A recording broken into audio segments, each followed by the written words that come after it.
5 seconds. Start. மாண்புமிகு துணைத் தலைவர் அவர்களே, கல்வித்துறையின் சார்பில் வைக்கப்பட்ட கொள்கை குறிப்பின் மேல் மாண்புமிகு உறுப்பினர்கள் தங்கள் கருத்துக்களை இங்கே எடுத்துச் சொல்லியிருக்கிறார்கள். பல்வேறு குறைபாடுகளையும் கோரிக்கைகளையும் நம்முடைய கவனத்திற்கு கொண்டு வந்திருக்கிறார்கள். அவை முழுவதற்கும் பதில் சொல்வதற்கு எனக்கு நேரமில்லை. என்றாலும் பொதுவான சில கருத்துக்களை நான் இங்கே எடுத்துச் சொல்ல கடமைப்பட்டிருக்கிறேன். ஒரு மாண்புமிகு உறுப்பினர் அவர்கள் ஆசிரியர்கள் மீது சில குறைபாடுகளை எடுத்துச் சொன்னபோது அதை நான் மறுத்து பேசினேன். நான் ஆசிரியராக இருந்த காரணத்தால்தான் அப்படி சொன்னேன் என்ற கருத்தை சொன்னார்கள். நாம் சமூகத்தில் பலதரப்பட்ட மக்களை பார்க்கிறோம். யார் யார் என்ன தவறுகள் செய்கிறார்கள் என்பதையும் நாம் பார்த்து கொண்டிருக்கிறோம். ஆசிரியர்கள் என்று எடுத்துக்கொண்டாலும் சரி, மாணவர்கள் என்று எடுத்துக்கொண்டாலும் சரி, பொது வாழ்வில் இருப்பவர்கள் என்று எடுத்துக்கொண்டாலும் சரி, வேறு எந்த பகுதியிலிருந்து எடுத்து வைத்து பார்த்தாலும் அந்தந்த பகுதியில் இருப்பவர்களில் தவறு செய்பவர்கள் இருக்கிறார்கள் என்பதை நாம் அவ்வப்போது பார்க்கிறோம். ஆனால் ஆசிரியர்களை பொறுத்தமட்டில் அவர்கள் உண்மைக்கு புறம்பாக நடக்கக்கூடாது. அவர்கள் ஒழுங்காக இருக்க வேண்டும். அவர்கள் நல்ல முறையிலே இருக்க வேண்டும். பிறர் பார்த்து அவர்களை பாராட்ட வேண்டும் என்ற எண்ணம் மக்களுக்கும் இருக்கிறது.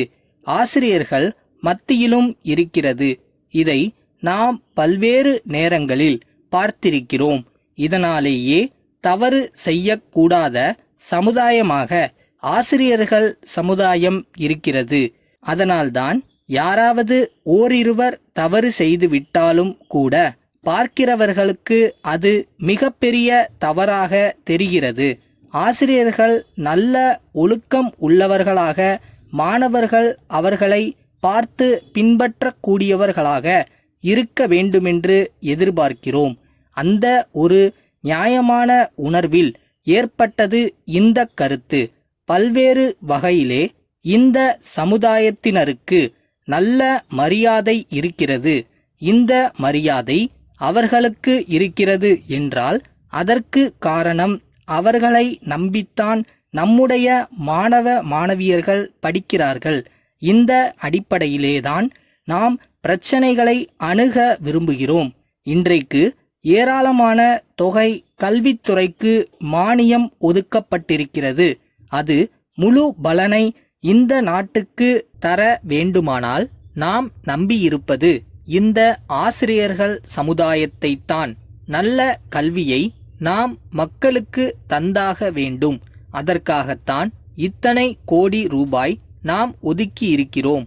எந்த பள்ளியாக இருந்தாலும் நாம் உத்தரவுகளை போடலாமே தவிர ஆசிரியர்கள்தான் அந்த ஆணைகளை செயல்படுத்த முடியும். நாம் செலவு செய்கிற பணம் அங்கு படிக்கிற மாணவர்களுடைய அறிவு வளர்ச்சிக்கு பயன்பட வேண்டும். அதை செய்கிறவர்கள் ஆசிரியர்கள்தான். அதை அரசும் புரிந்து கொண்டிருக்கிறது. ஆகவேதான் ஆசிரியர்கள் பிரச்சனையில் நல்ல தீர்வு காண வேண்டும் என்று கருதுகிறோம். அந்த அடிப்படையிலேதான் நாம் ஆசிரியர்கள் பிரச்சனையில் அக்கறை காட்டிக் கொண்டிருக்கிறோம். கல்வி வளர்ச்சி என்றால் அது ஆசிரியர்களின் நிலைமையை பொறுத்தது என்ற அடிப்படையிலேயே நாம் பிரச்சனைகளை அணுகுகிறோம். இந்த நிலைமையிலே ஏதாவது 2 அல்லது 3 பள்ளிகளிலே வேலை நிறுத்தம் ஏற்பட்டால் மாணவர்கள் பாதிக்கப்படுகிறார்கள். வேலை நிறுத்தத்தினால் அவர்களுக்கு ஏற்படும் நஷ்டத்தை அவர்கள் மறுபடியும் திரும்ப பெறக்கூடிய வாய்ப்பு கல்வித்துறையில் நிச்சயமாக இல்லை என்பதை உணர்த்த கடமைப்பட்டிருக்கிறேன்.